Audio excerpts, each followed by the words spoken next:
Hello and good evening, everyone. Welcome to Case by Case webinar with Small Case and this time in association with Ethical Advisors. And I am so glad to have Mr. Dick Modi be back with us again. If anybody needs a reintroduction, Mr. Modi is one of the veteran investors since like 30 years, 3 decade long journey. And it's his experience with a very solid background in education. He's a chartered accountant, company secretary. And Mr. Modi, I think you've also been like a top merit rank holder because I think that is something, uh, let's say it's something to cherishly, proudly wear when it's in the financial industry and your experience all over the globe. You worked from places like Florida, San Francisco, London, India, and with all top rated banks and asset management firms. And I believe it's like we're really lucky to have you here today to share your advice, especially on the topic that is PSU financial stocks. And I think you've also stated this before, which I clearly remember that you were also known as a PSU bull because of your affinity towards public sector units. And I'm really happy once again. Thank you so much. It means a lot. Again, I can't stress this enough to come on a Saturday evening and spend your time and give us advice. Thank you so much. How are you feeling?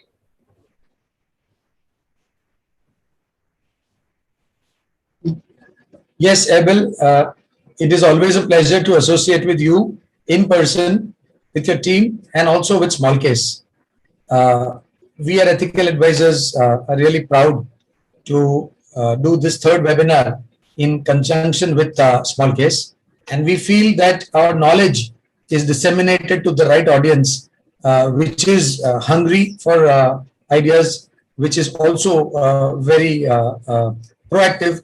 And also, as we have seen in the interactions earlier, we also at Ethical Advisors learn from the enthusiasm and participation of the esteemed audience.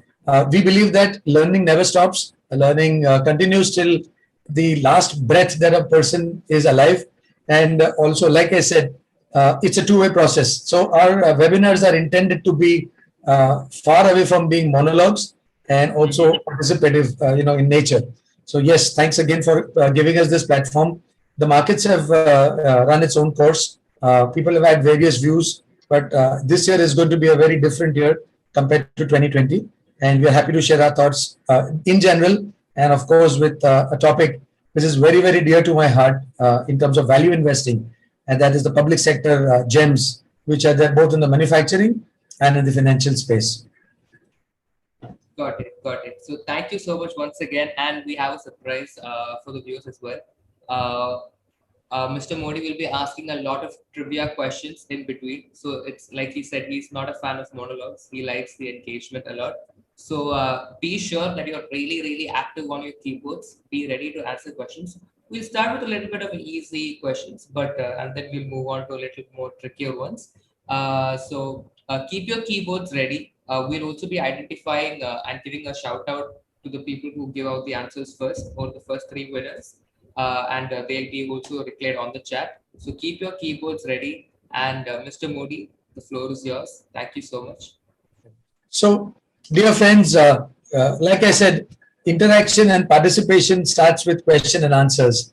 And while on the main webinar and whatever thoughts I share, I will try to keep it as brief as possible because the topic itself is very specific. This is not a broad market discussion, as you know. And the question and answers related to anything within the webinar or what I present, I will appreciate if you could, put it on the question and answers format on the chat, and we'll address them towards the end of the webinar. I think that way the flow will not be disturbing to either of us. But I will take the liberty, with your permission, of putting in certain facts and trivia just to make this a more livelier interactive webinar. So the questions which we have in mind are drawn out from very basic facts of our own of India itself. So I'm sure that will probably just add a bit of, as you know, when you eat a pizza, you do like to put some kind of sprinklers on top. maybe oregano or chili flakes. So these answers will be, or question and answers are more intended to be the oreganos and the flakes on top of the pizza. So without any delay, friends, let's quickly dive into our thoughts. I'll just share a 30-second market overview that Ethical Advisors has been professing and continues to profess, because when we reach levels of 25,000 or 30,000 on the index last year, the question was, oops, how far can we go down? How bad would COVID impact be?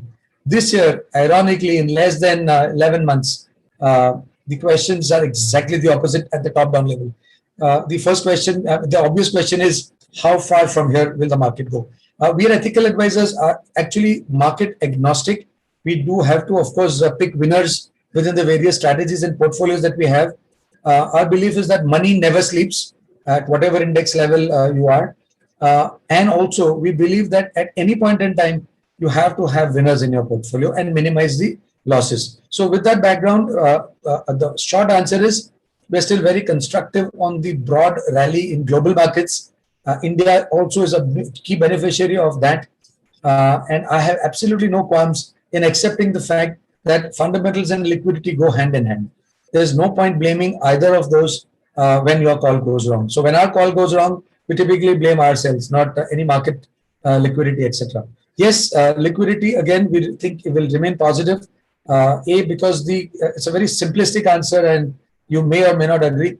But consider this, since the last 12 to 15 months, the whole world has been locked down.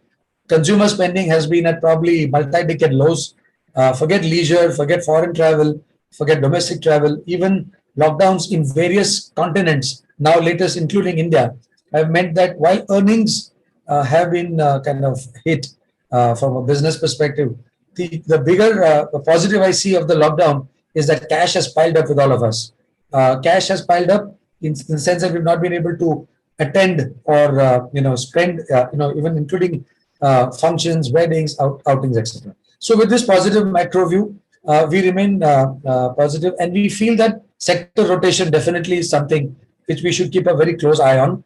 Last year, making money was easy. This year, we'll have to be very, very selective, not only in terms of stocks, but also in terms of themes. One of the themes which we feel is high risk, high return is clearly in the public sector banking, financial space, not banking. This is definitely a laggard, and hence we are very, very constructive on the way forward.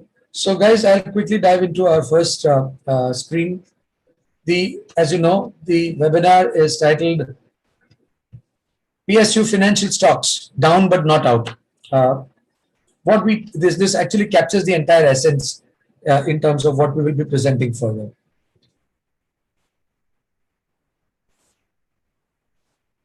So, guys, as you know, we in India we have equal participation or equally fierce participation in all financial fields. While we have 135 crore Indians, we probably have enough number of service providers. Banking is no exception. Insurance is no exception.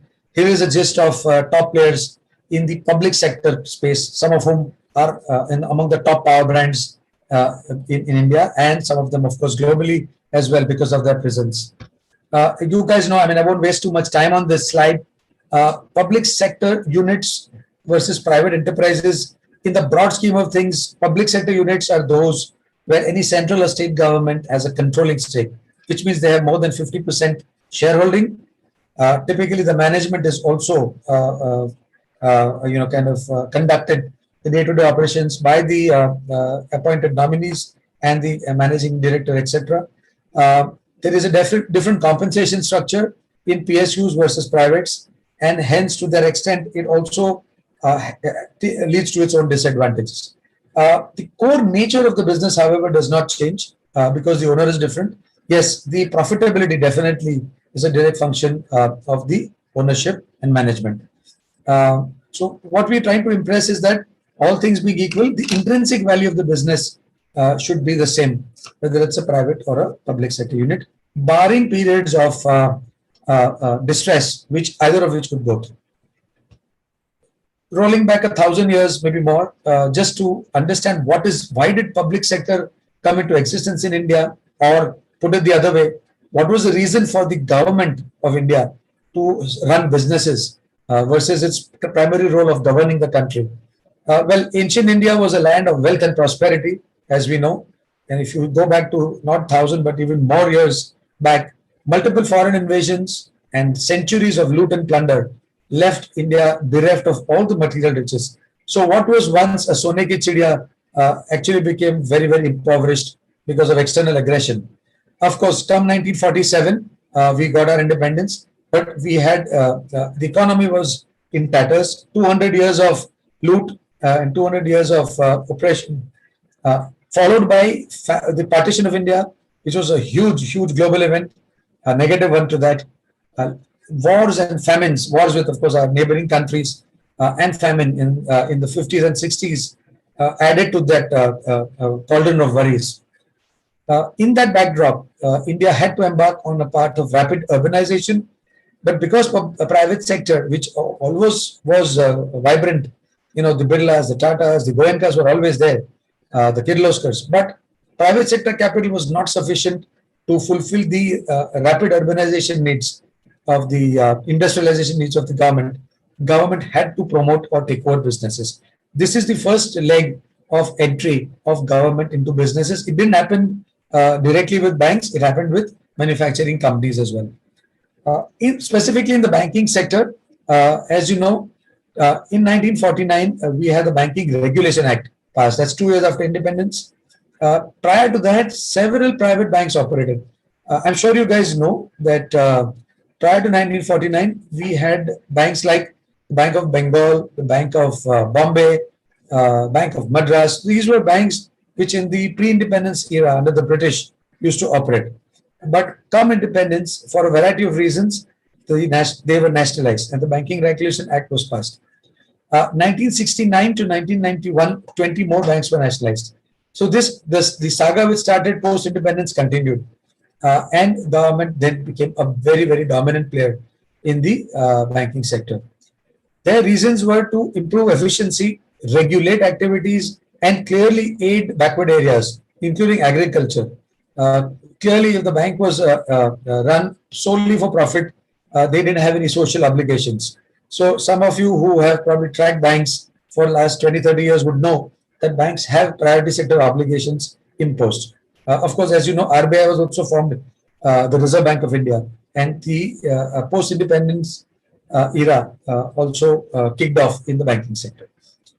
Come 1991, however, when we had the big bang reforms, as we all know, the banking sector was again open to private players. There, strict conditions were laid in terms of net worth criteria, ownership by not by industrial, but by established long-term financial institutions, etc. And that's what marked the entry of banks like ICICI Bank, HDFC Bank, UTI Bank in the years to come.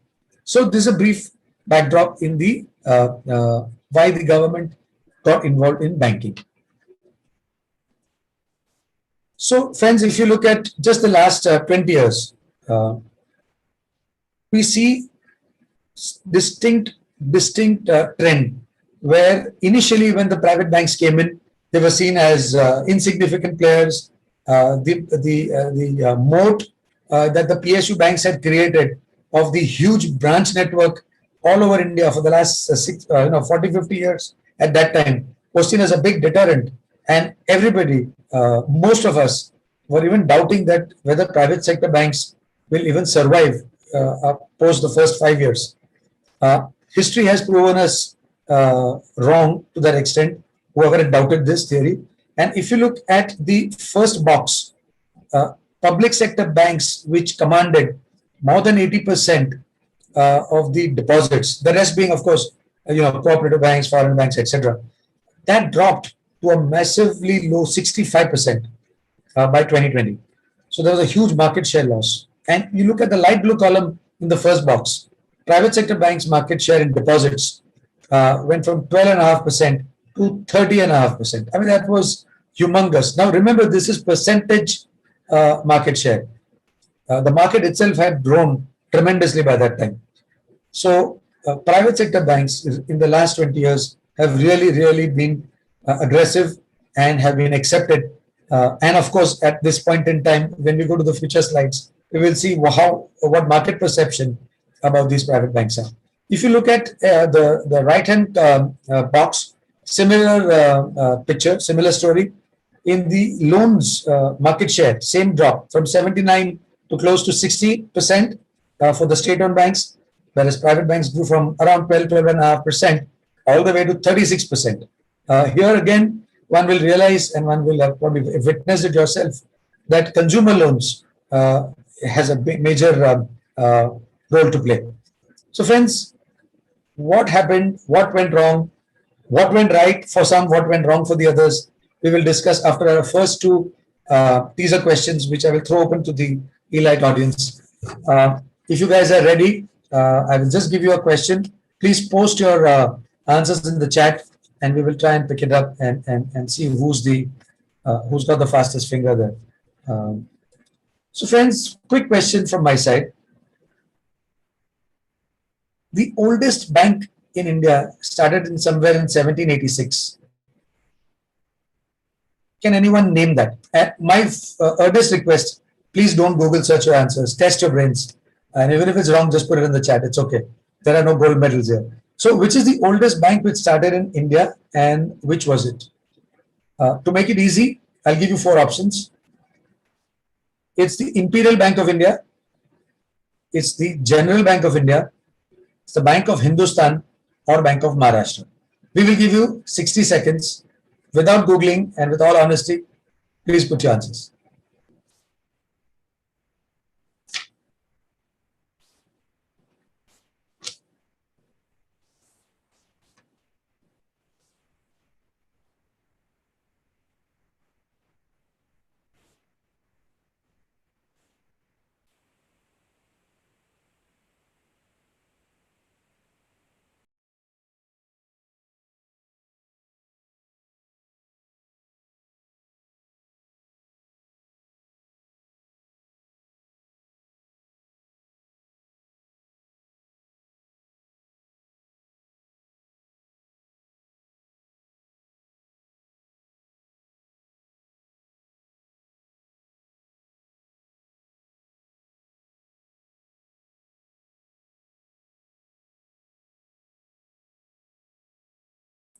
Friends, thanks for all the enthusiasm. And as Amitabh Bachchan would say, "Aapka samay samapt hua." And the correct answer is Bank of Hindustan. Very happy to see my good old friend Raj Gopal get it right. And I'm sure I can bet my bottom dollar that he has not Google searched. I know him very well. Yes, friends, Bank of Hindustan. That was the one which started in 1786. Just one more quick teaser question, guys. And I'm sure this is going to be easier than the previous one. Which was the first Indian bank? Which was the first Indian bank to introduce credit cards? Which was the first Indian bank to introduce credit cards? I'll give you the four options as before. State Bank of India, ICICI Bank, Central Bank of India, Union Bank of India. So 60 seconds starts now.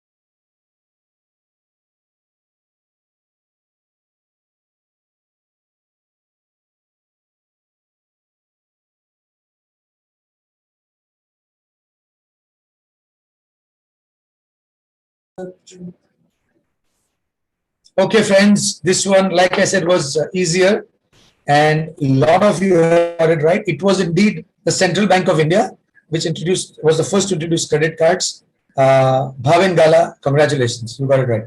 So, friends, with this bit of trivia, with this bit of a non-commercial break, we move on to the presentation. So, we did see the kind of market share loss that the state-owned banks had.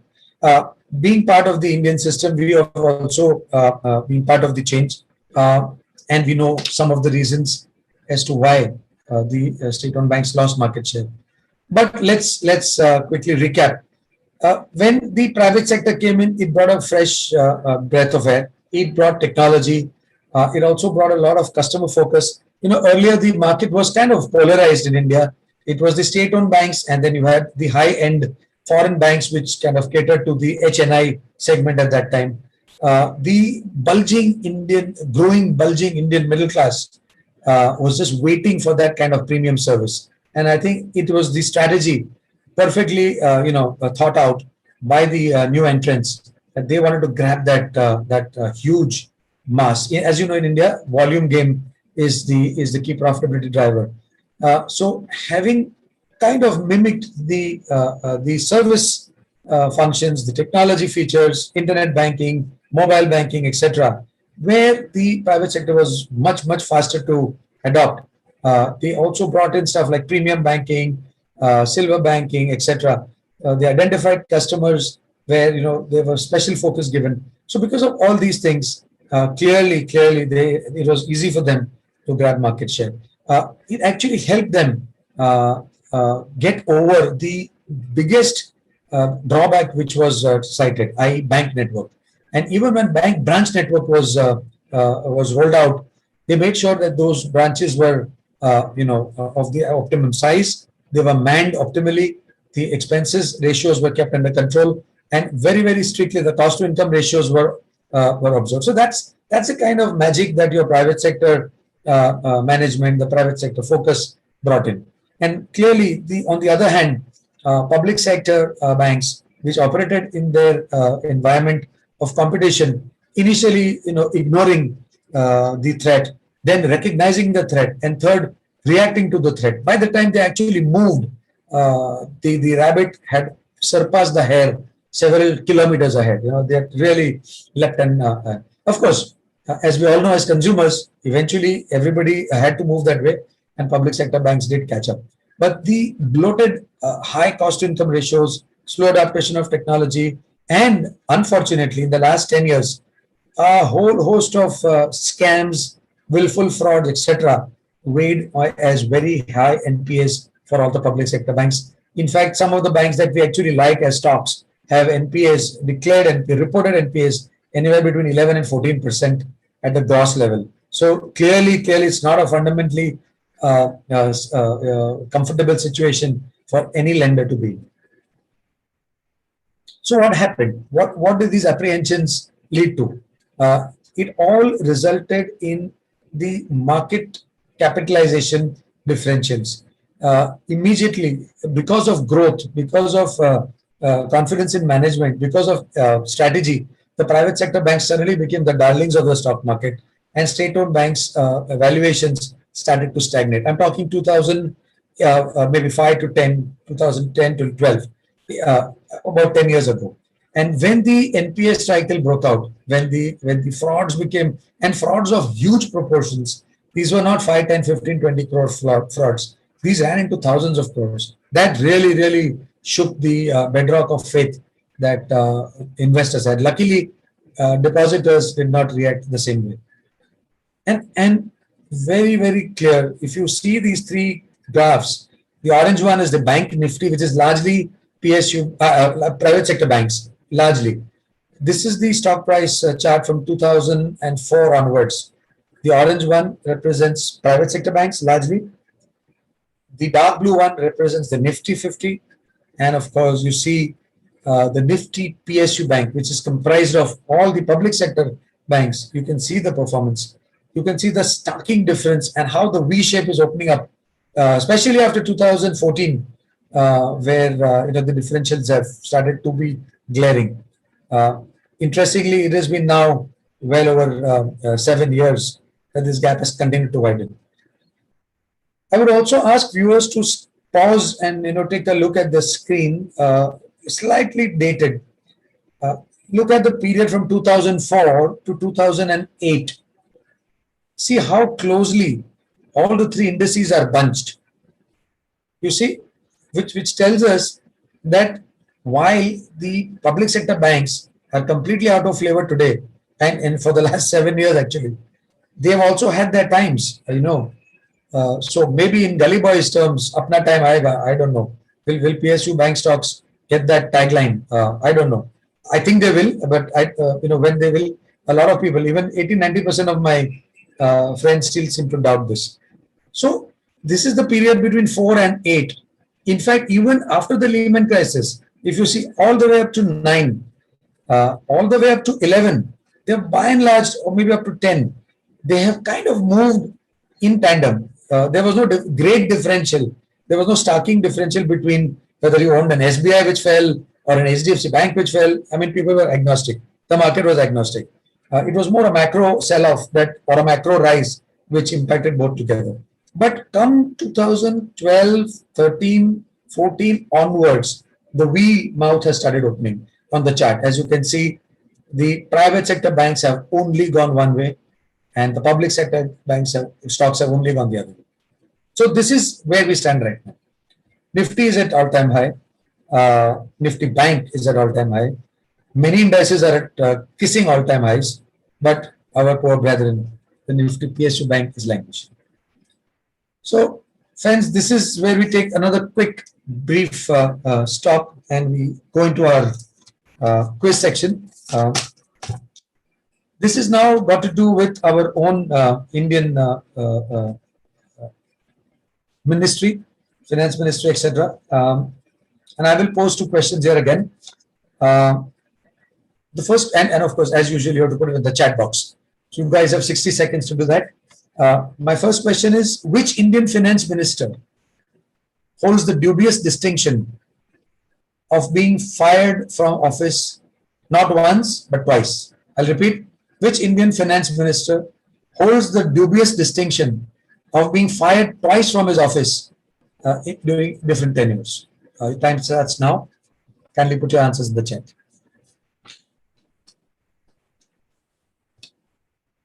I will actually, I'm sorry, folks. I will actually give you the four options. First, VP Singh. Second, P. Chidambaram. Third, T. Krishnamachari. And fourth, Manmohan Singh. Again, same request. Don't Google. Give your brains a bit of a stress and do let us know. Options are VP Singh, P. Chidambaram, Manmohan Singh, or T. Krishnamachari. I will eagerly wait for your answers.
Okay, so the right answer is T. Krishnamachari.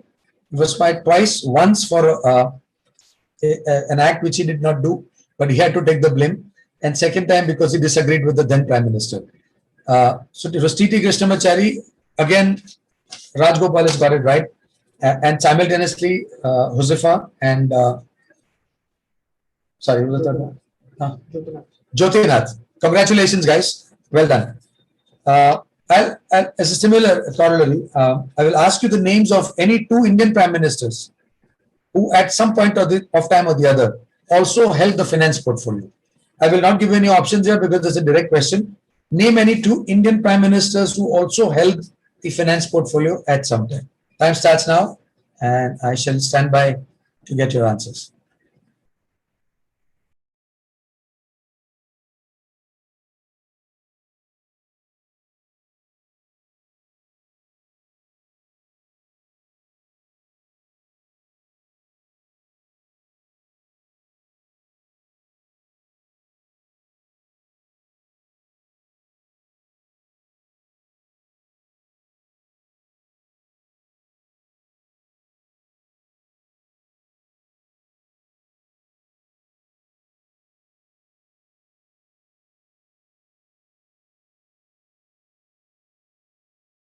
Okay, it's Josefa Tambuwala again. Congratulations. The correct answer could be any two of the following: Jawaharlal Nehru, Indira Gandhi, and Manmohan Singh. So, friends, with that, we come to the end of round two of the quiz. Let's move to the back to our main agenda. We just saw that public sector entry happened. We also saw that market share loss happened when the private sector was allowed, and eventually the bank stocks, the PSU bank stocks, took a beating, at least in the last decade.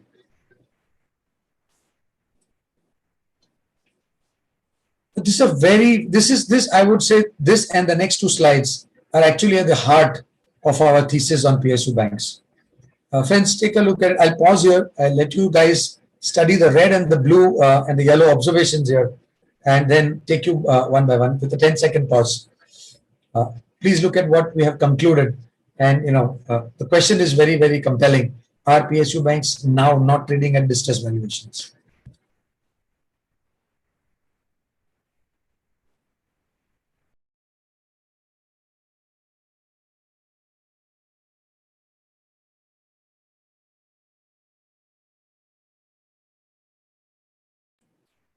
So, friends, we have taken certain key parameters. We've taken certain key, and look, we are not here to say that PSU banks are good and privates are bad. Please don't, get that message. Here, we are just trying to highlight both the positives and the negatives, and then compare it with valuations. Because as investors, honestly, I don't care if I make money in a PSU bank stock or a private sector. I need to make money. I'm putting my money to work. So if my money should not remain idle or lose or fall asleep. So if you look at it very clearly, let's focus on the fourth column. First parameter is deposits.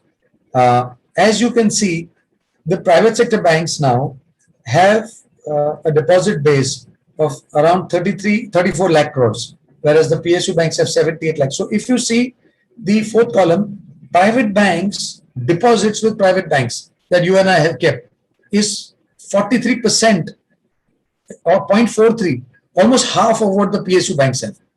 PSU banks have been in existence for multi-decades, whereas private sector banks just came in max 15, 20, 30 years ago at various stages. But such is the catch-up that they've done.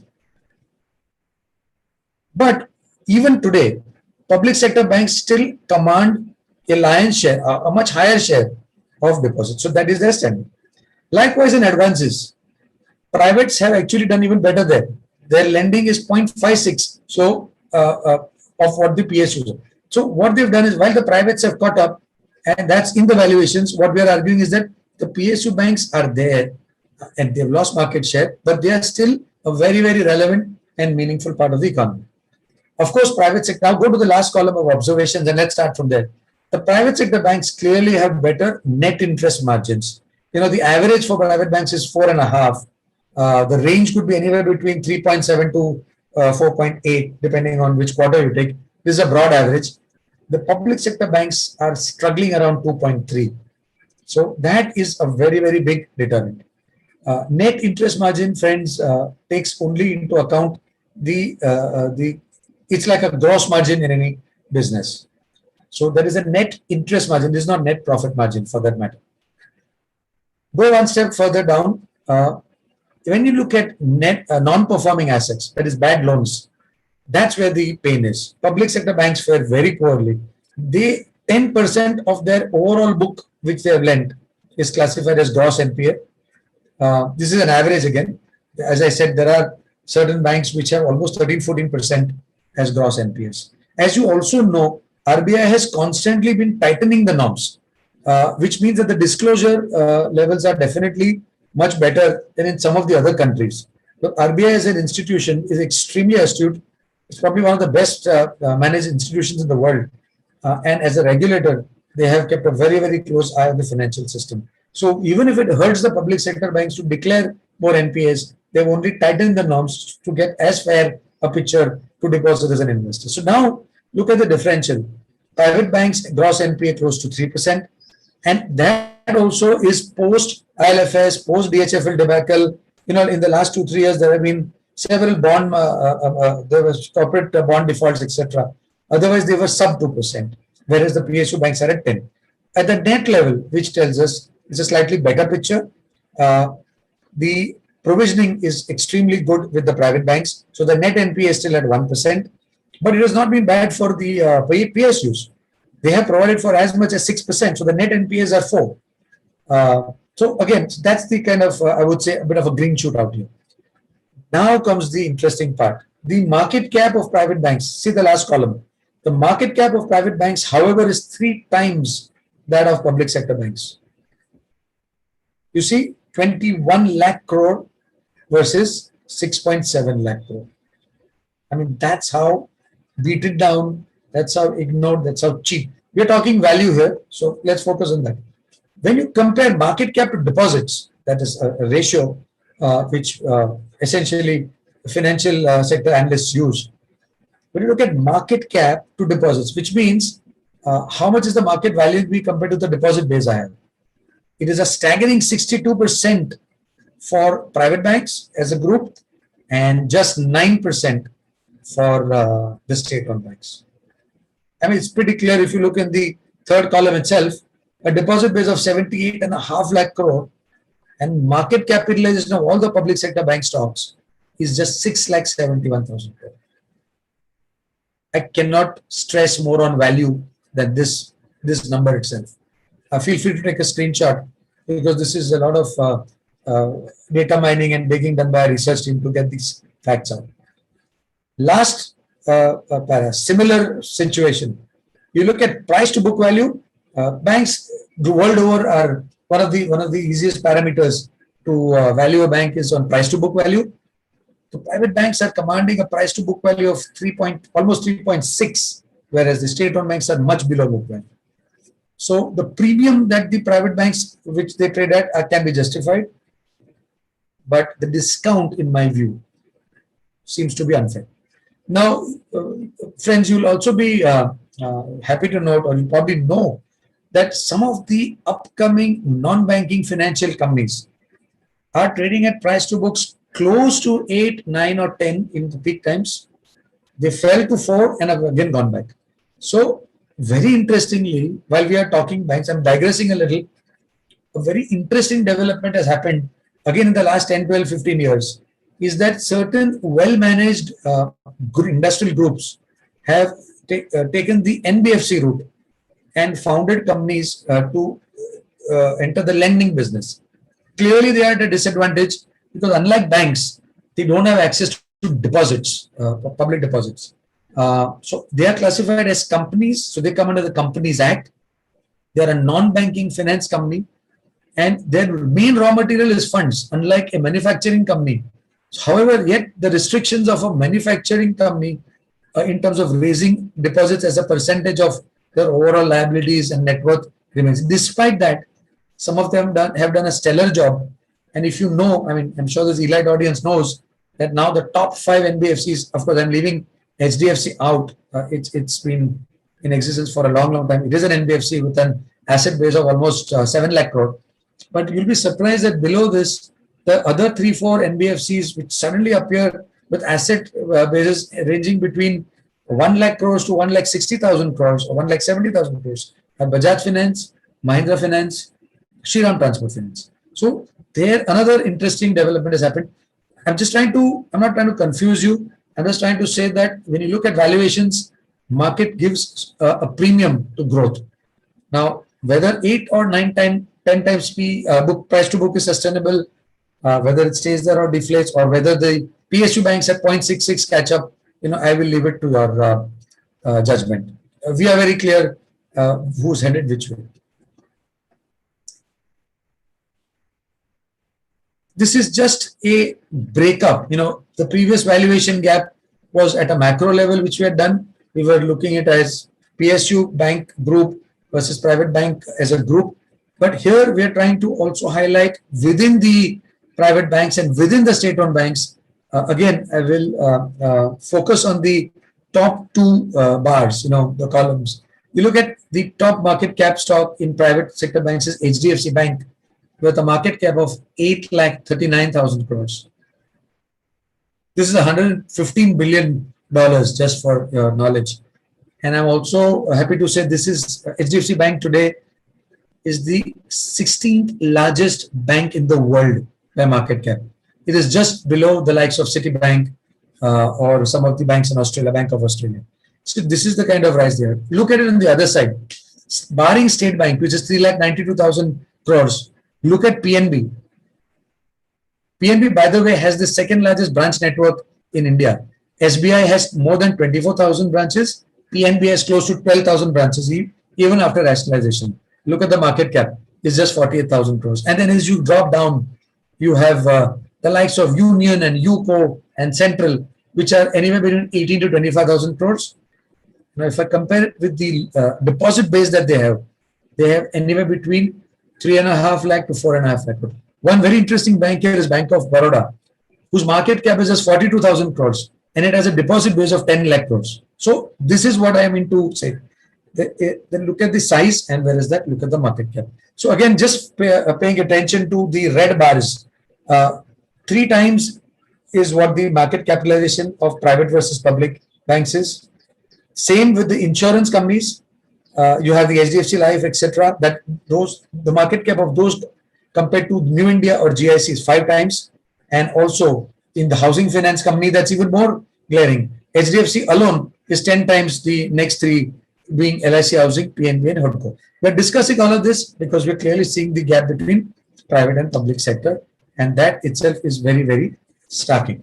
Friends, last set of questions from my side. Last two questions, and just to take a bit of a break. There are too many numbers thrown at you.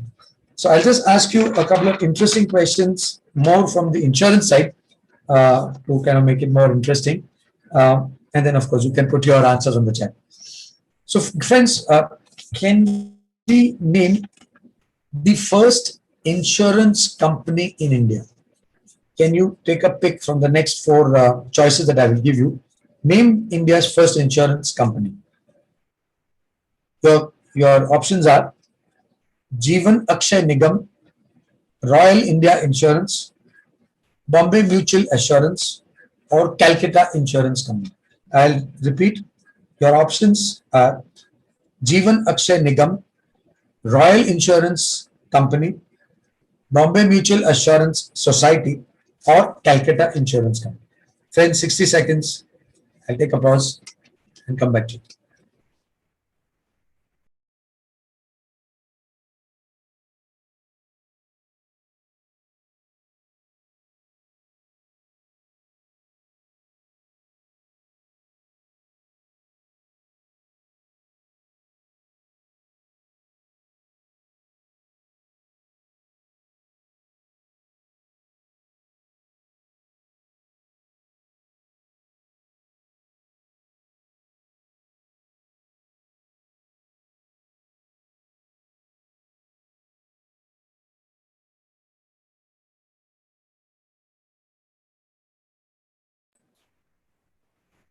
Okay, so we come to the end of 60 seconds. I don't know the name of the participant who's given the right answer. The right answer is Bombay Mutual Assurance Society. That is the first insurance company in India. And High Fiver 91, who's one of our esteemed audience participants, has given the right answer. So have a few others as well. Congratulations. I'm happy to be presenting to a very knowledgeable and elite audience. Second question in the back. Name India's first non-life insurance company. Name India. As you know, insurance is life and non-life. The options are LIC, GIC, Triton Insurance, or United India Assurance. Name India's first non-life insurance company. Was it LIC? Was it GIC? Was it Triton Insurance? Or was it United India Assurance?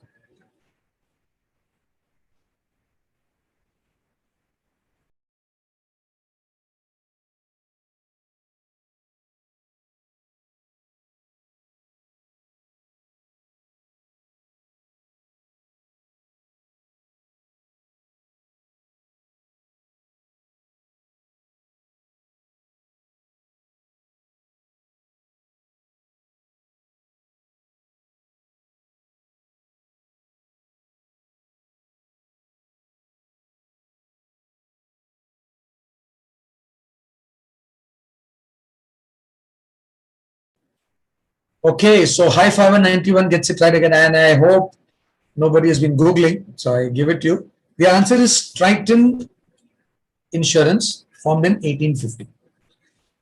Okay, friends, so we move, we commence our journey into this mysterious world of public sector banks. We've seen so far that the valuation gaps are stacking. We've proven by numbers that the gap was big, but the mouth of the charts, the differentials, has been huge, and we've also shown at the macro and the micro level how the valuations are playing out. Remember, when we keep stressing on the valuations being low for the state-owned banks, we also have to keep an eye on what are the negatives. So with that, we move forward. The interesting, this chart actually talks of the turnaround and why we at Ethical Advisors have identified public sector financials as the theme to play for the next at least 6 to 9 months, if not more, depending on how the prices move. You see, friends, while we keep we have the past in our mind, we have been bombarded with the news of Nirav Modi and Kingfisher and ILFS default or whatever, and we also know that some of the leading state-owned banks have been, unfortunately or unconsciously caught up in this mess. It's that thing which has remained in our midst. Clearly, they had to provide, as you saw, the 10% and net gross NPLs means that you have to provide. Now, just for the sake of audience who is probably learning, how does a bank's profitability get hit if an asset goes bad? Let me just spend 30 seconds, and I'm sure that the knowledgeable audience will bear up with me on this, because it's better that everybody learns. Whenever there is an asset which is classified as non-performing as per RBI norms, it has to be classified as non-performing, and a percentage of that in a prescribed manner has to be provided, which means that you have to set aside, let's say you made a profit of say 5,000 crores, but 1,000 crores worth of provisions are to be made. Your net profit, your profit before tax will be 4,000 crores. You have to, shareholders cannot get 5,000 crores as their, you have to knock off the earnings. In the past 10 years, there have been a bunching of NPLs with the public sector, and most of them, at least the smaller ones, have reported humongous losses, and they have lost a large part of their capital and have needed government to put them. Just to be in business, they had to be recapitalized. Government had to put more equity.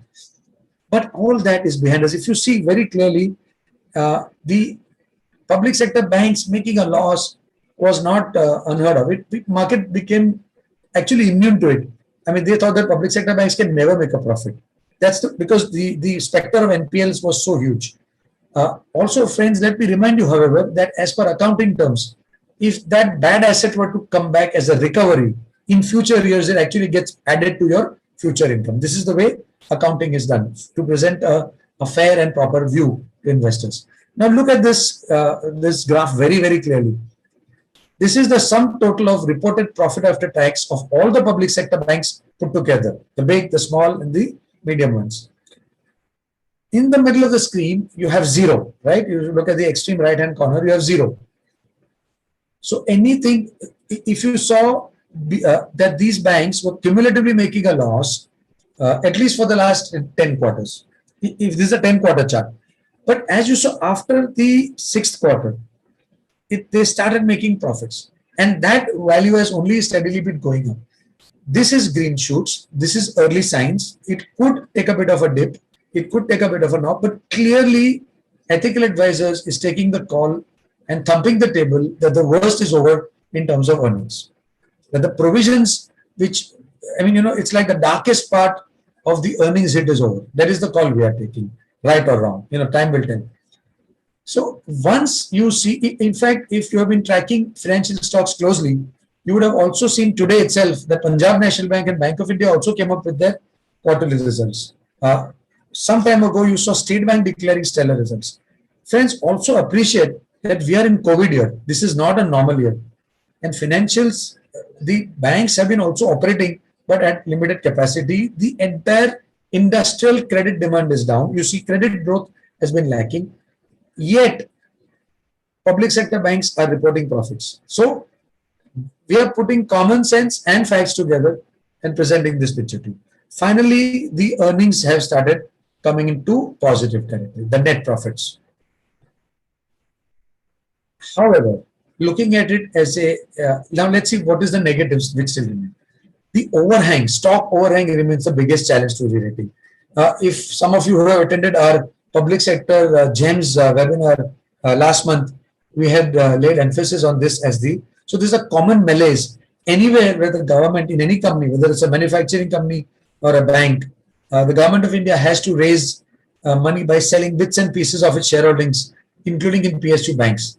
In fact, in PSU banks, when they come to sell at any point in time, let's say if the stock has been trading at 100, the block placement which is done maybe 6 or 7% below market. Imagine if you are a shareholder of a Union Bank or a Punjab National Bank or a Bank of India, you suddenly see your stock early morning down 7% for no fault of yours. This is a bigger malaise, which is particular and very symptomatic in public sector banks. There has been some reconciliation. There has been fresh ideas, at least in the non-banking side, how PSU divestment should be done. But we will leave it for another. That's actually been debated and presented in our early webinar. That was the negative. So why does ethical advisors then jump the bandwagon and say we are bullish on these stocks? Why are we sounding so positive? A very, very fresh dimension has emerged this February. The Honorable Finance Minister has clearly announced a strategic sale of public sector units, whether it is a bank or whether it's a fertilizer company. The strategic sale is a very important 2 words, is a golden words, which the markets were waiting to hear for a long, long time. So leave alone the NMDCs or the Coal Indias or the MOILs of the world. The Honorable Finance Minister has also clearly mentioned that they are going to privatize 2 public sector banks and 1 insurance company. Now, which of these, neither do I know, nor do you know. Obviously, Niti Aayog is working on it. Names have been sloshing around. Speculation has also happened in the market. But at the end of it, we don't know which will be the final 2 and 1 insurance company who will make it. The Honorable Prime Minister has also recently reiterated, and that has also been a huge stamp of approval to what the Finance Minister had said. In that, the Prime Minister has clearly mentioned in a cabinet meeting that the government has no business to be in business. This is a very, very important statement to make. It talks of intent, and yes, pessimists will question this in terms of execution. So yes, that has to be seen. But the intent itself, to me, or to the market, is a good starting point. We thus see that there are 2 things which have happened. One is extremely beaten down valuations. Secondly, while there are overhangs, there is also a ray of hope. There is a light at the end of the tunnel. And hence, we feel that a re-rating of public sector units in general and banks in particular, closer to their intrinsic book value or whatever valuation in that sector, is imminent. That is the main call we are taking. So friends, we conclude that unlike a long-term buy and hold portfolio or unlike a thematic play, we feel that public sector banks and insurance companies and others, if you make a good basket, is a high risk, high reward opportunity. Equity markets do reward risk takers, taken in calibrated doses, not in a speculation. So we have concluded that in general, we are very bullish on public sector units, despite the recent run-up. We feel that there is a lot of takeout plays, special situations which can happen. As we all know, India is poised to be the world's 3rd largest economy after US and China by 2030. Will a foreign corporation not be interested in playing this thing? You'll be surprised, or you may actually know, that before HPCL, BPCL and IOCL came to play, Chevron, Exxon and British Petroleum were operating petrol pumps in India. So they know the market, they have been in India. Now the dynamics are different. India is on a path of progress. It's going to be the 3rd largest economy. And I'm sure you guys know that at present, we are the 6th largest economy in the world. We just fell below UK last month. because UK GDP growth was slightly better, but we are already overtaken them. Uh, will somebody not want to buy such hard assets with such great franchises and such a huge consumer base? I mean, I'll be surprised if somebody says no. Why only foreign corporations? Why not Indian entrepreneurs also? If they want, if they're given an opportunity, if they have formed NBFCs which are now larger than some of the mid-tier banks, would they not like to take out or own an asset which the government, let's say, is going to privatize two banks? Why would one of the invested houses not be interested? And last not the least, when we talk of valuations, today we see multi-billion dollar global private equity deals happening in firms which don't even have EBITDA.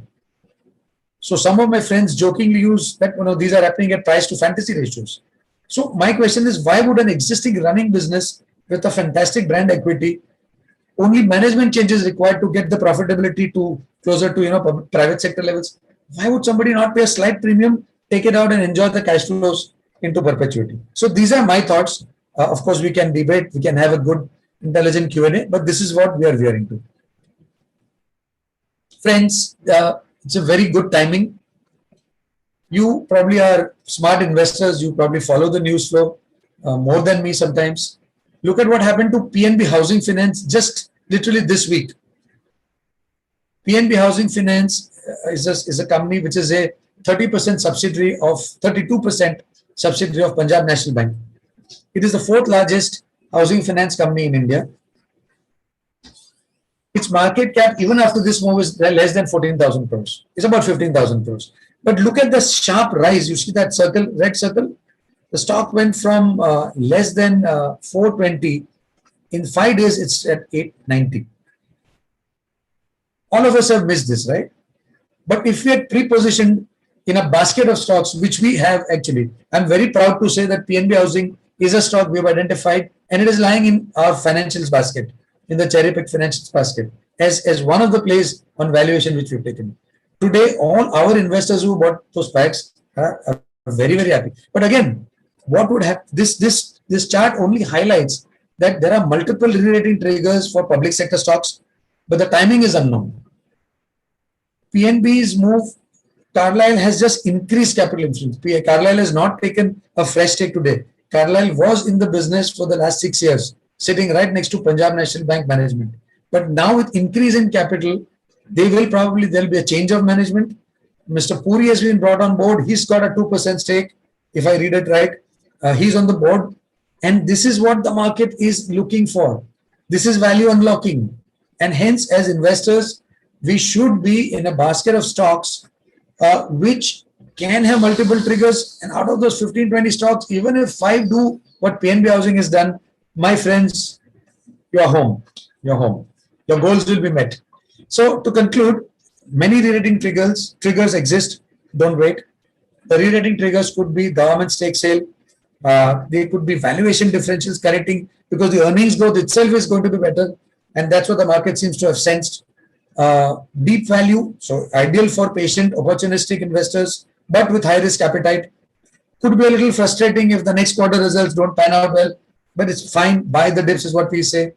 So these are high risk stocks. Advise investors to adopt a basket approach. We have discussed individual names here, but please don't take this as my recommendations to go and jump into that stock and lose your shirt.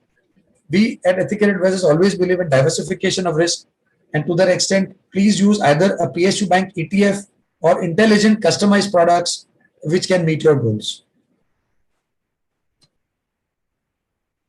So friends, we end the webinar. We have cleverly created a pack which is right in front of you. This is some of our key selling points, I would say. We believe in budget investing. As I'll just take you back to the slide. If you see the minimum investment amount that is required is just as low as 16,000, 15,000. It's about 16,000 bucks is all you need to invest in this pack. The pack values are very, very cheap. You can take advantage of our portfolio. Sorry, there is a typo here.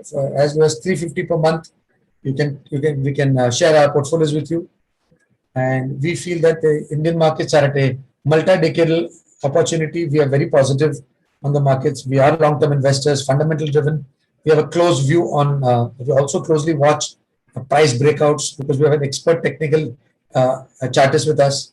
So combining the two, we have this philosophy which we bring to you. And some of our offerings are displayed on screen. They're all on our website, so I don't want to really waste your time. Um, really thank you for your time. Uh, these are our official Twitter handles. You may want to take a screenshot. Our website details are there. Our business associate, who's also our expert financial blogger and chartist, his details are there. Feel free to follow us and post your comments where we can learn. So, friends, with this, I take your permission and put the presentation to rest. And we will now open up the floor for Q&A.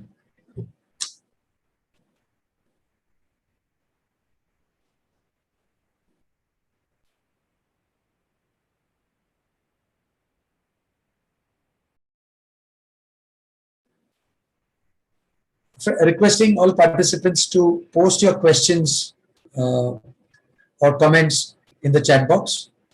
Thank you.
Friends, really we are taken aback by the string of intelligent questions which are coming through. I would say flood of questions. So first of all, thank you for your time. Thank you for bearing up with me for an hour. And yes, I will try to be to the point and address all your questions. There is a very simple question in terms of small case comes from Yashu Seth. It's more generic, so I'll just address it quickly. In terms of deciding maximum investment in a PSU small case or any small case, how would we recommend? So, Yashu, I think the soft and the sweet answer is it takes you to financial planning, it takes you to asset allocation, and it also takes you to goal setting. Once you are clear that your liabilities have been taken care of and this is your investable cash flow which you want to put, first of all, remember equity investments itself is risky. So you will, I'm sure with the help of a financial planner or by yourself, you will decide how much money you're going to invest in stocks versus bonds versus ULIPs, etc., etc. That's the way we do it as the House of Financial Planners.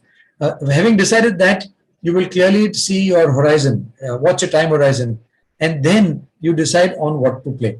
As I have clearly mentioned, when you're looking at our small cases, we have a whole host of offerings. So if you feel that you don't want to take a single sector bet, we have those small cases. You can go on our website, ethicaladvisors.smallcase.com. You have the various options out there. You also have sector specific. Now, clearly, sector specific are those which are going to be for medium duration. If you feel they have run their path, actually close those trades and get out. So diversification is the name of the game. Rupee amount, you decide. Percentage of portfolio, yes. I mean, if you're looking at, it depends on your risk-taking ability and, like I said, your leverage position and your age. If you are a single person and you have, you have more risk-taking ability. If you're a young guy, you can take more risk. But as you transcend from 20s to 30s to 40s, clearly that has to change. All that is asset allocation. The short answer, in terms of equities, whatever you're allocating to equities, I would say if you like a theme, you should go for it. So if you like the PSU theme within the equity basket, yes, you should play up to maybe 20-30%. Our conviction is high as that. I hope I have answered that question.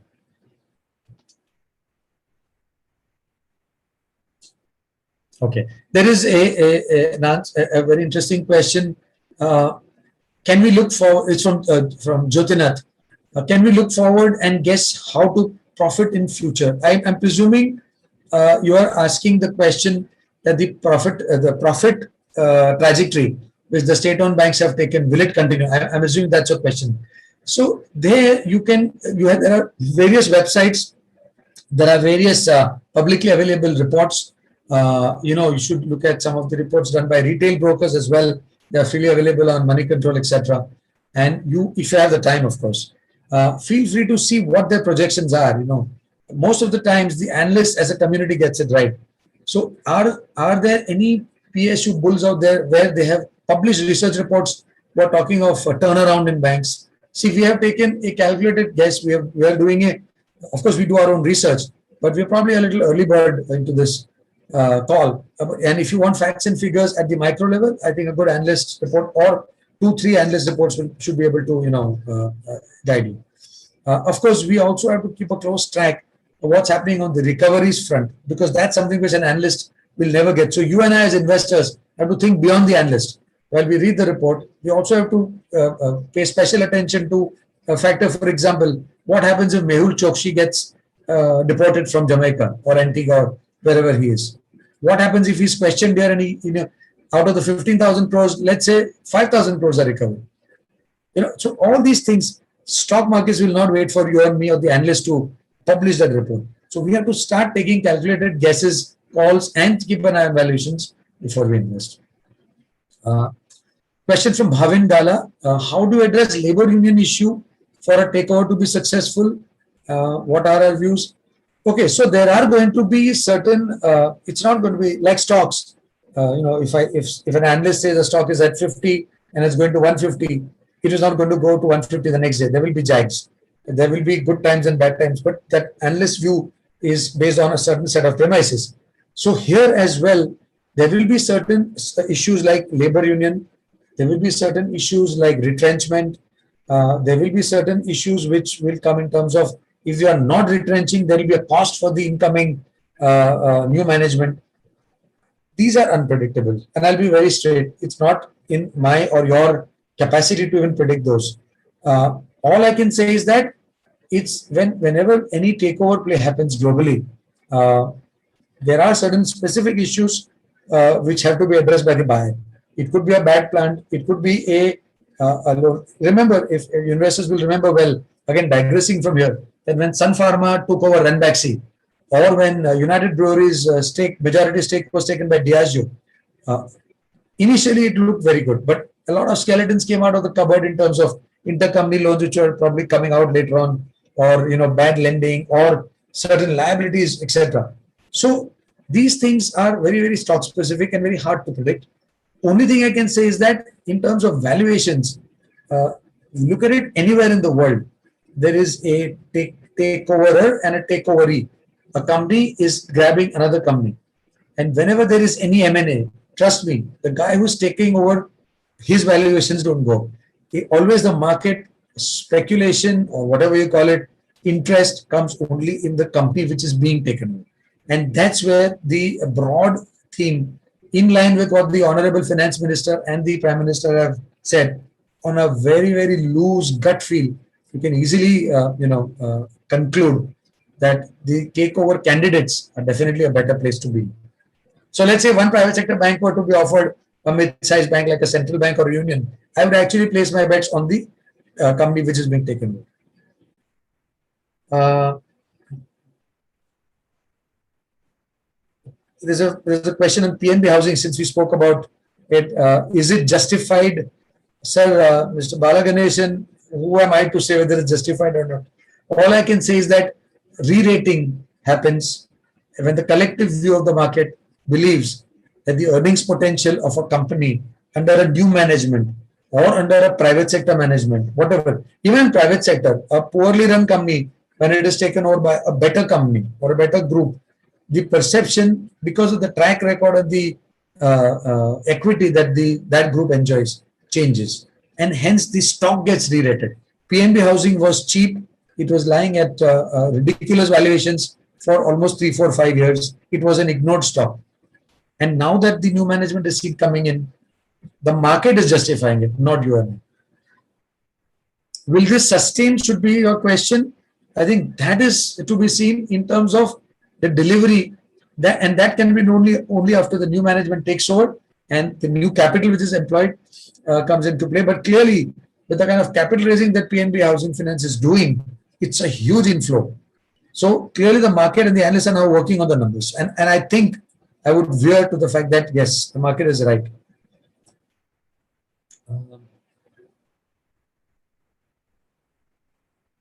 Okay, there is a specific question again from Bhavin Gala. What are the skill-related issues are immense in PSU pack? Yes, they are. In fact, Bhavin, not only in public sector banks, but as you know, efficiency is not exactly the hallmark of many public sector units. Although you'll be surprised, there are many public sector units who are very efficient and who have return ratios which are better than some of the best FMCG companies. That you can probably view my PSU webinar. We've discussed all those there. But as a broad group, we see that lower names, we see the employee cost to income ratios are high. So they are all baggages, and that is exactly the opportunity as well. As you can see, if the glass is half empty, the glass is also half full. And as my answer to the previous question on PNB Housing Finance going up 80%, is it justified? That's exactly what the market is saying. That because there was the unlocking of value in the earnings or increase in by tweaking the efficiency ratios, if the company earns better, so do shareholders, and that's exactly what the market factors in. So all those things are already factored in the price when they're trading it as a pack 0.66 price to book, right? The privates have been acknowledged. The market has saluted them. If similar things started getting done in PSUs, either through a takeover or through change of management, yes, then definitely that's what we are as investors looking for. Question from Hanos Patel. After the current pandemic and with high risk of NPAs, they may grow. Do you yet feel PSU banks to be considered? Yes, we do. The pandemic, etc., has already had its toll in terms of the commercial lending, consumer lending as well. Last year, 2020, commercial lending and consumer lending both got hit. At the same time, while there is this huge systemic risk which came last year and which is much lower this year, because as you know, the lockdowns have been partial. Business has been allowed to move on, albeit with some curbs. So the pressure that the NPAs would have had last year is much lower. Don't forget, we have a very, very able central bank governor. He's done a stellar job, according to us, in 2020 by providing a huge liquidity boost to all the troubled sectors. In fact, we also read today that now the government is thinking of giving a huge boost to the leisure sector, 15,000 crores.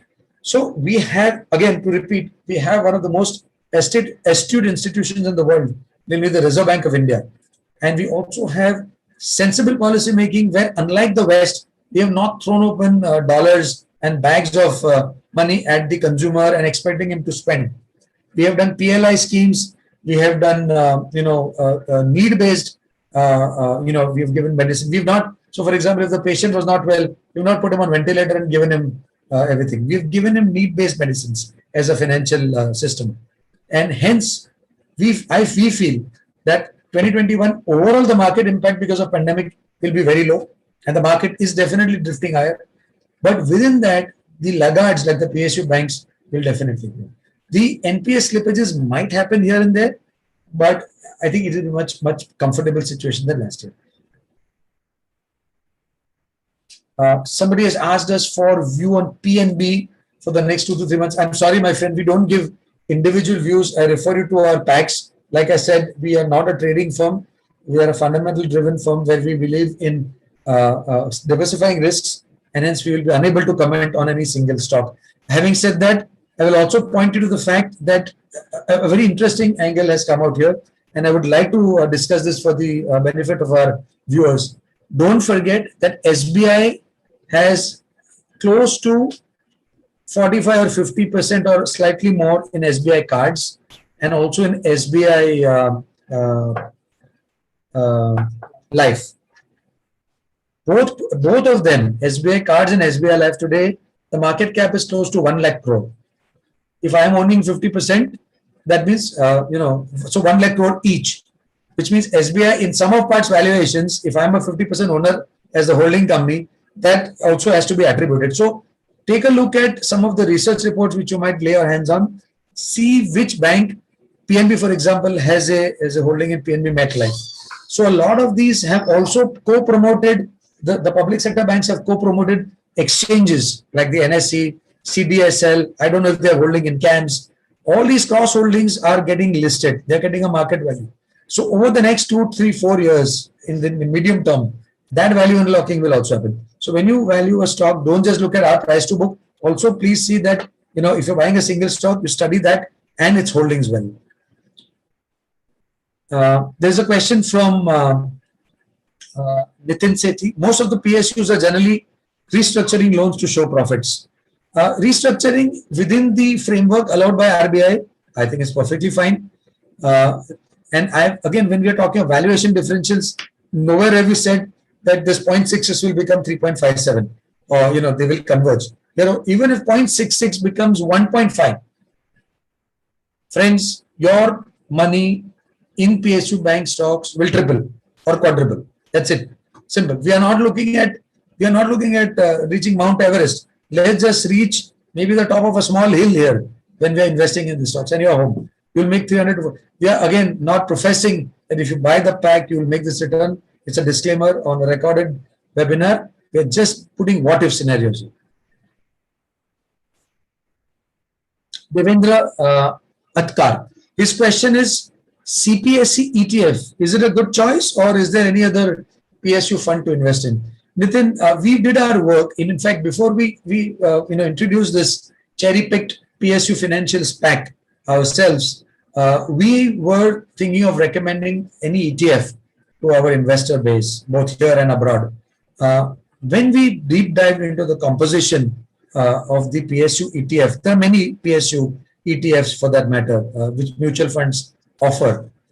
We were very disappointed because if you took the top 5 public sector banks in that ETF, they accounted for around 80 or 82% of that ETF, which means, and I'll name them, they are the State Bank of India, which is almost 30% of their ETF.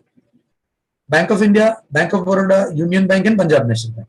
With these 5, they account for 80%. The balance is the rest 20%. We felt that, I'm sure the ETF was designed keeping in liquidity in mind because it's designed for institutions and there is a liquidity factor. But why should I not own, for example, a GIC housing finance? It has a market cap of only 800 crores. Why should I not own a New India Assurance, which has a huge differential with ICICI Lombard, but it is a profit-making government entity. It's not a loss-making entity. So when you look at our structure, which we then created, it is a lot more dynamic and it is a lot more wider. We have banks, we have insurance companies, or public sector, of course. We have public sector housing companies, and we also have a couple of interesting others, which you will know if you subscribe to that pack. So we feel that our pack is much more diverse, at the same time much more intelligently designed compared to a plain vanilla ETF. Hemant Baleda has made a very valid point. Considering the huge political interference and influence, what could be the provision right backs expected in PSU banks which have significantly high PCRs? So, Hemant, this malaise has been, in fact, it has even rocked the parliament. Phone calls from the erstwhile bureaucracy or the erstwhile ministers, and how loans were given to certain entities without a sufficient security. If you recollect, SBI was in the eye of the storm at the time of Kingfisher, and what came out was that Kingfisher had just to take a loan of 5,000 to 7,000 crores. I can't remember how much. It eventually went to 8,000 crores with the interest. To get that loan, they actually secured their not even what is it called? It is their logo, it is their trademark. But that was of Kingfisher Airlines, not of Kingfisher beer. So, I mean, that was a willful fraud, there was a willful systemic abuse. Now, all those things are behind us. We feel that besides these high profile cases, which we all know of, there are hundreds of cases in the 500 to 1000 crore range or below that. And the recoveries, let's also understand why certain NPAs happened besides the willful frauds. NPAs happen in any country, in any economy when there is a slowdown. And it is now an open secret that between 2017 to 2019, India had slowed down a lot and businesses had suffered. So clearly the banking sector takes the first now. So I will not say that the entire NPAs in the public or the private sector are all willful defaults. And there, where we look at, there are certain stress payments. RBI's norms are very tight. Please Google what the norms are. They're very tight in terms of NPA recognition. They will not let the system collapse and then come out. So banks, even if they know that there is a slight delay, 2 quarters delay, 3 quarters delay, money will come, you still have to show it as an NPA. So all is not lost. Like I keep saying, it's not the end of the tunnel. There is, in fact, there is a light at the end of the tunnel. The upside trigger is what happens if out of the high profile cases, we actually end up recovering some. In Nirav Modi's case, actually small recoveries have already happened ever since he was declared an offender, a willful defaulter. So we should not lose hopes. There have been cases where recoveries and write-backs have surprised, and on those days, trust me, the stocks will hit 20% upper circuit. You will not get a chance to buy. Just like PNB Housing Finance when the news came out. So we have to be positioned intelligently. Again, not in single stocks, but as a basket. Yeah, I think. Okay, last question, unless there are more. Jyotinath has a question. How do we decide between a PSU small case and a PSU financial small case? Very simple answer. In the PSU GEM small case, which is called handpicked PSU GEMs, we have largely, these are manufacturing and mining companies. So the likes of HPCL, Coal India, ONGC, etc. I think there is an SBI there as well. In the PSU financial small case, which is cherry-picked PSU financials, we have stuck only to the financials. Now, like I said, it's not just banks. That's why we call it PSU financial package. And I can assure you the selection is across banks, insurance companies, finance companies, etc. It is very, very, in fact, there are a couple of, like I said, I'll leave that as a teaser. Very, very interesting businesses which we like and are also classified as PSU, but are very profitable. We have kept those as well. Okay, friends. So since one last question has popped up, we will just take it forward. Again, that's from Bhavin. Bhavin, thanks for the enthusiasm. Appreciate your questions. There are talks of lower credit costs going forward. This takes care of the biggest risk. So besides the stock sale overhang that we spoke, what could be the areas of risk that invest? Very, very interesting question. Very, very important question. You see, one of the things which also are a positive and none of us discussed, rather it's my fault, I should have mentioned, is that most of these PSU banks are sitting on huge capital gains because the interest rates have come down. As you know, when interest rates fall, bond prices rise. Okay, so whichever bonds which are held and statutorily you have to invest in, public sector bonds, because they have not been able to lend aggressively in the last 10 years, they have excess invested in government bonds. That government bond portfolio actually has appreciated. And it is, if they are not in the held to maturity basket, if they are in the trading basket, they can actually book profits and show it as a profit. So I know Bhavin talked of risk, but this is just one of the positives or an option value to our an upside theory that I thought of, and I thought it was interesting to highlight. I think the biggest risk continues to remain quarterly near-term earnings or any slippages, new slippages which might come through and which might derail the earnings recovery on a case-to-case basis. But if you look at some of the lower tier banks also, and if you've been observing the quarterly trends, I think that probability is low. And hence, we are thumping the table with this pack. So in our pack, we have even certain small cap banks which are in the public sector, which we think are again extremely high risk, but could be three or four baggers. So overall, the portfolio can do a very, very decent return in terms of investor returns. So yes, thanks friends. It has been really another interesting and a very engaging session. Thanks for all your questions. There were certain generic questions on small case. I thought we will ignore those because we can address that. You can write to us separately on our email or on our WhatsApp number, and we can get back to you. And thanks again for your time. Hearty thanks to Small Case and to Abel and his team for the fantastic platform that we got. Sorry if I have stretched too long and wasted your precious Saturday evening.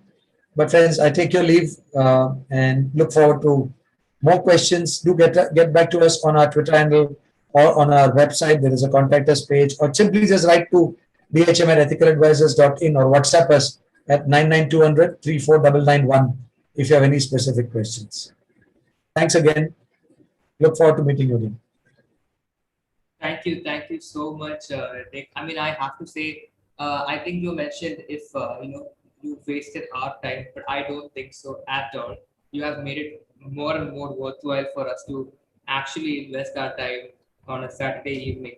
And the participation from the viewers simply brilliant. We love it, and thank you, Dick, for all the questions. You've made it very interactive. You made it as engaging as possible, even with small let's say options and everything. And I think one of the viewers also asked, is there ever going to be a giveaway? They're waiting for an iPhone 12. Never say never. Let's hope we can get there someday, maybe in a future webinar also. But let's start small. And we're really glad to see the enthusiasm from young investors and all the investors in the country, when it comes to investing, and definitely PSU financial stocks. So I think it has opened, like how you said, a new dimension has emerged. And therefore, I think you have also brought us into that new dimension where we can invest better, know better, and be educated better. And thank you so much. Thank you so much for joining us. Guys, please check out the Small Cases by Ethical Advisors. The link is given in the description below. Please like, share, and subscribe to our YouTube channel for more case by case videos. And follow Ethical Advisors on LinkedIn and Twitter. And thank you so much. I really can't stress enough again. So thank you so much for joining us. Thank you so much. And hope to see you all again. Thank you. Friends, as you know, all of us have seen Scam 92, and all of us know that risk hai to ishq hai. But I will add my one liner to that.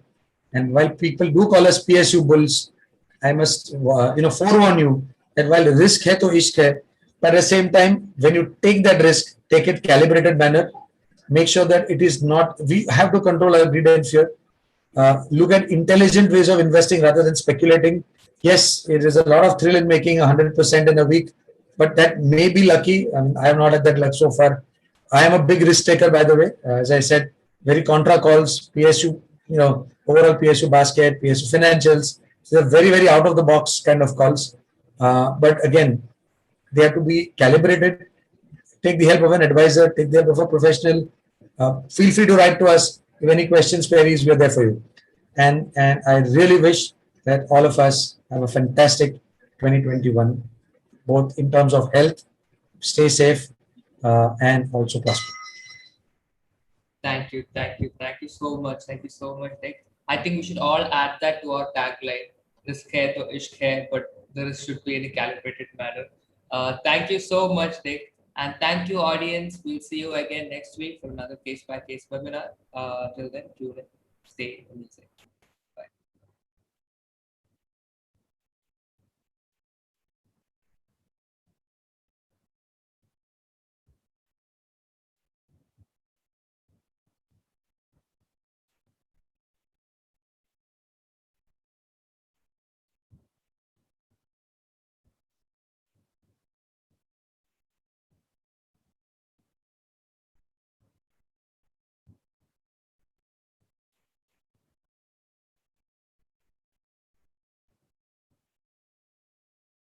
And we're done.